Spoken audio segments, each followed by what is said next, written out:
Hello, I'm Nico here from Tulum DJ Academy again, and I had the pleasure to introduce Saeed Younan with us. Thank you so much Thanks for, for for having me. coming. And we're going to do this new format of little interviews. Thank you again for the time, for the energy. We got some time talking off the records, and this guy got an amazing energy and a lot of things to share. So we are super happy to receive you.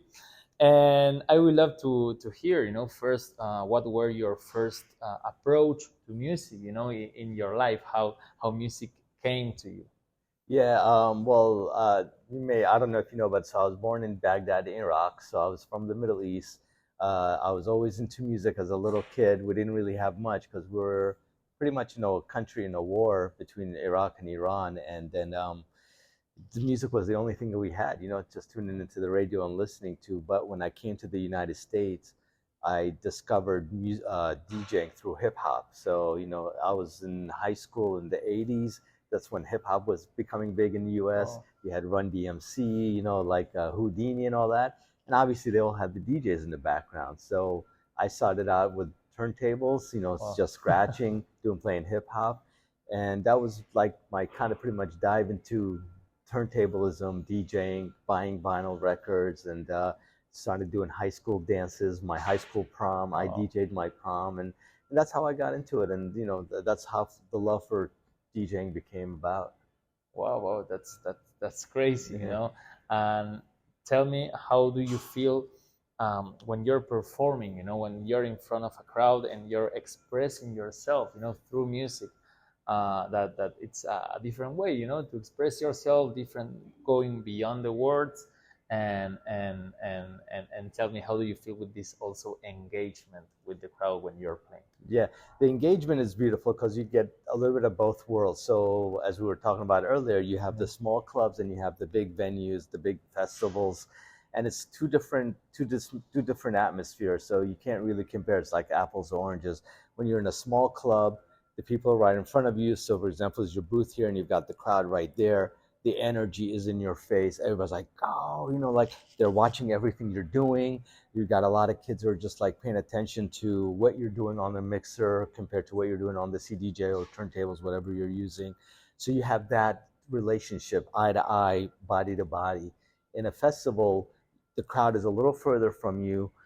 You're on a stage, you've got your turntable setups and everything. Nobody can really interact with you except they can see you on the monitors and see what you're doing, but you feel the energy in a different way because once you drop a beat, you turn on you bring the lows on and you bring it in, you just hear the people roar, wow, and literally like you'll feel it like your body, like the roar of Wow. the people. So that's the festival atmosphere. And if anybody gets to play a festival and they'll realize that, you get goosebumps, like it just feels amazing. So you have that compared to a small club. It's like two different energy, two different animals, but it's amazing. But Wow. Now I imagine, like, this is super motivating for our students to have the chance, and also tell me, how do you feel to have the opportunity, to live from music, to share your music, and travel all over the world. um, how do you feel, having this amazing opportunity, I mean, I started DJing, like I said, in 1988. I didn't become a full-time DJ producer. Well, I was DJing, making music, but I was able to quit my full-time job in 1998, working Wow. for a company called, I don't think they even exist anymore, called America Online, which was the Google of back Oh, then. Yeah, wow. so it was the first internet company. So I started running I started a record label. I started producing, but I still had a full-time job. Once I started touring and doing a lot of gigs, I had the choice. I either can stay in 95 job or I have to quit and follow my music full time. Wow. Even though I knew I may make the same money, but in my heart I felt like, okay, music is there's something happening here. Labels are signing me. I'm traveling. People are starting to get to know who I am. And back then I had a partner as well, so we were doing a duo thing. And that's when I knew, I was like, okay, this music thing could probably work. So I had to quit my full-time job, tell my Wow. parents, and they were not happy because I'm leaving a secure job with health insurance and everything to something that's uncertain. And in 1998, I quit my full-time job, and I've been since then 100% in music. Have a record label, producing, remixing, all that stuff. Wow, so inspiring, Yeah. so inspiring to So people. it can be Yeah. done. It can be done. Yeah, Yeah. it's all about, in the middle, of course, trust a lot in yourself, and believe in music. When music, 100%. I always believe also that if you give to music, music always give you back. It works like that. Yeah. Just trust in yourself and follow the path. Exactly. I would love to first thank you again. I will say thank you a lot. Nah. I would love to ask you, and if you can like provide or give an advice for our students, the people that are approaching, um, and doing that, like their first step in this DJ world, and also of course in production. Yeah, I would. My biggest advice would be, and this is pretty much everybody knows, like with CDJs, anybody's pretty much trying to be a DJ nowadays. Like you can be a DJ. It's very easy. When I grew up, it was vinyl, so it was kind of harder. So What makes this was super interesting also to yeah. yes. Well, with turntable, first of all, you don't have a BPM meter, so you don't know what the next record BPM unless you're literally, touching the record, feeling like I have stacks of records. I don't know what BPM they are until I put them on and I'm trying to match the record. So you don't have a BPM reader, you don't have a sync button, you don't have any of the technology you have now. Yeah, the tools, tools are great if you know how to if you use them, but don't let them use you. So like it's great to have a tool that can help you be a better DJ, but don't use it as a cheat form in order for you to like a sync button is great if you're running 3 4 decks, and you're constantly layering and looping, which takes me to my next example. If you want to stand out as a DJ, mixing 1 and 2 turntables is great, but if you need to add your own unique flair to it, like what I started doing that's different than others,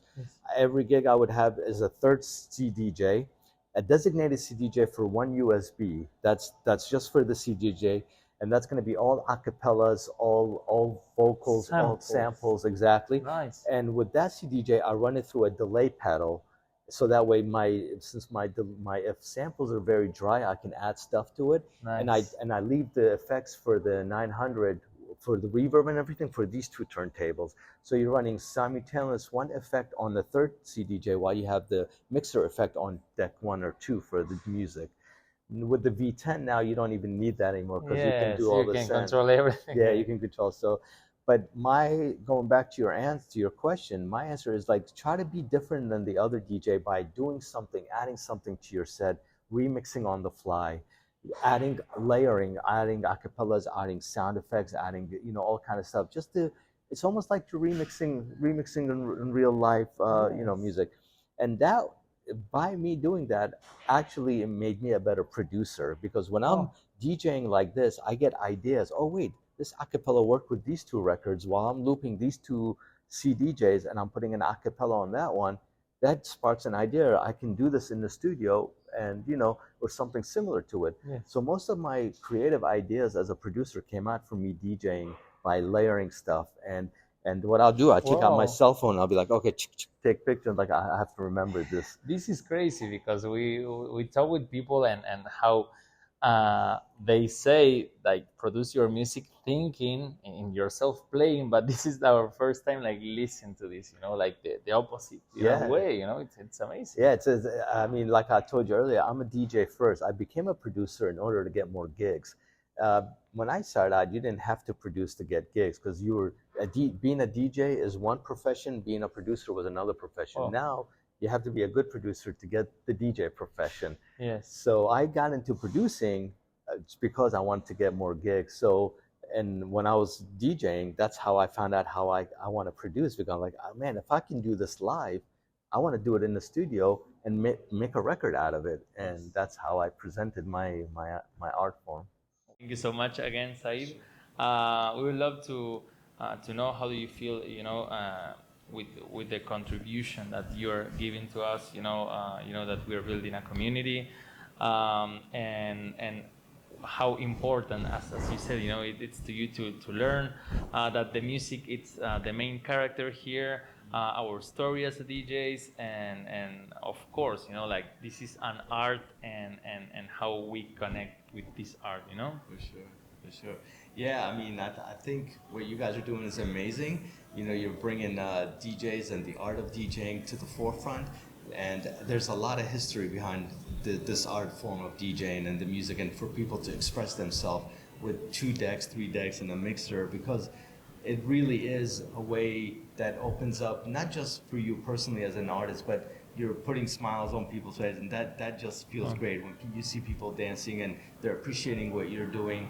And so I feel that it's a really great thing that you guys have brought this together, and showing people the how to present this craft. This is it's an important craft in my opinion, because there's a thing called the lost art of DJing. But if people Wow. do understand what the true art of DJing is, and they can incorporate that to what the equipment is today, and with CDJs, or even they're using native instrument, tractor or record box or whatever. It's still an art form, regardless of what you're using. It's just as if you're as long as you're using it the right way. Wow. What else? Thank you so much. For us, a pleasure to receive Saeed Younan. See you in the next interview, and hope that you enjoy this master of the art of DJing. And thank you so much. Till the next time. Ciao, ciao.